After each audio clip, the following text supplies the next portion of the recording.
Assalamualaikum warahmatullahi wabarakatuh. Perkenalkan, nama saya Sadra Pamungkas dari PPTM Reguler 2A. Belajar dan pembelajaran. Belajar secara sederhana dapat diartikan sebagai sebuah proses yang dilakukan oleh manusia dalam upaya untuk mendapatkan sesuatu, dan belajar seseorang akan mengalami perubahan tingkah laku, pengetahuan maupun keterampilan. Pembelajaran secara sederhana dapat diartikan sebagai kegiatan yang dilakukan untuk menginisiasi, memfasilitasi, dan meningkatkan intensitas serta kualitas belajar pada seseorang yang belajar sehingga proses belajar menjadi terstruktur dalam mencapai tujuan. Menurut Howard Kingsley mengemukakan bahwa belajar adalah suatu proses, bukan produk. Proses di mana sifat dan tingkah laku ditimbulkan dan diubah menjadi praktik dan latihan.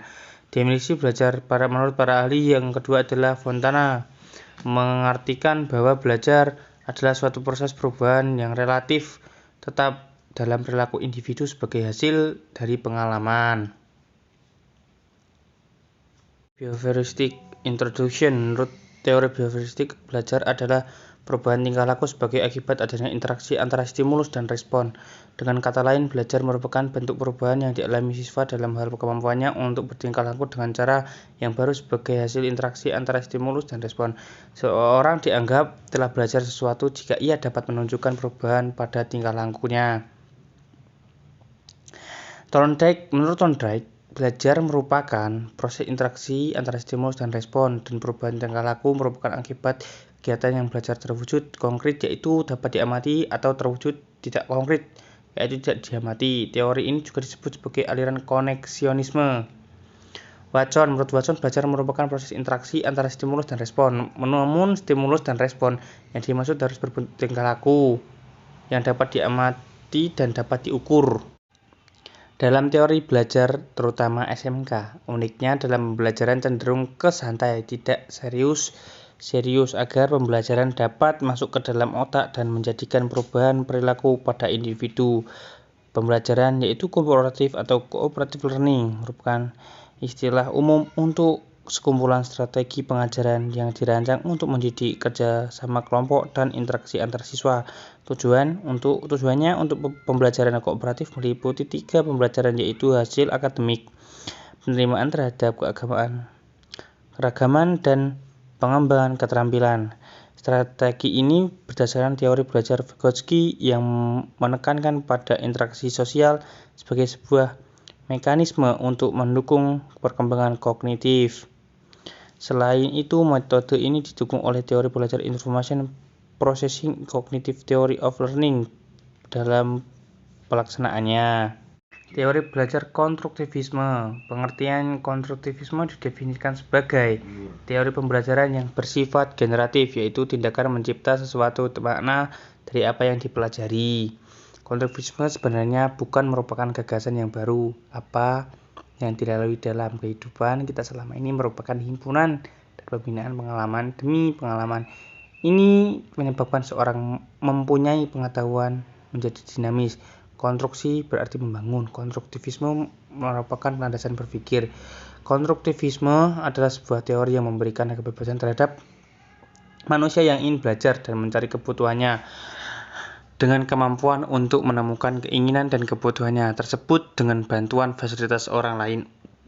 Jadi kesimpulannya adalah teori konstruktivisme adalah teori yang memberikan keaktifan terhadap manusia untuk belajar menemukan sendiri kompetensi, pengetahuan, teknologi, dan hal lain yang diperlukan guna mengembangkan dirinya sendiri. Teori belajar humanistik. Yang pertama, pendekatan yang multifase terhadap pengalaman dan tingkah laku manusia yang memusatkan perhatian pada keunikan, aktualisasi diri manusia. Tujuannya adalah untuk memanusiakan manusia. Proses belajar dianggap berhasil jika anak memahami lingkungan dan dirinya sendiri. Jika siswa dalam proses pembelajarannya harus berusaha agar lambat laun ia mampu mencapai aktualisasi diri dengan sebaik-baiknya.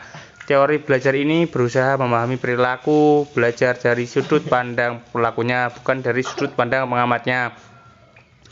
Tujuan utama para pendidik adalah membantu siswa untuk mengembangkan dirinya, yaitu membantu masing-masing individu untuk mengenal diri mereka sendiri sebagai manusia yang unik dan membantu dalam mewujudkan potensi-potensi yang ada dalam diri mereka.